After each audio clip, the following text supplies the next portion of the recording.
TRS చేసిన తప్పిదాలు తాము చేసిన మంచి పనులతో టీఆర్ఎస్ పార్టీ కక్కావికలం అవుతుందన్నారు డిప్యూటీ సీఎం భట్టి విక్రమార్క.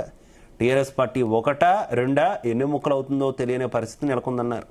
టీఆర్ఎస్ను అధికారం నుంచి తొలగించడం సాధ్యం కాదన్నారని, కాంగ్రెస్ కార్యకర్తలు సాధ్యం చేసి చూపించారని తెలిపారు.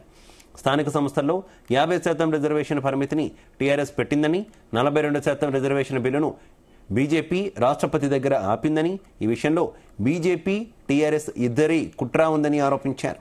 కాళేశ్వరం ప్రాజెక్టులో అవినీతి జరిగిందని కవితమ్మ స్పష్టంగా చెప్పారన్నారు భట్టి.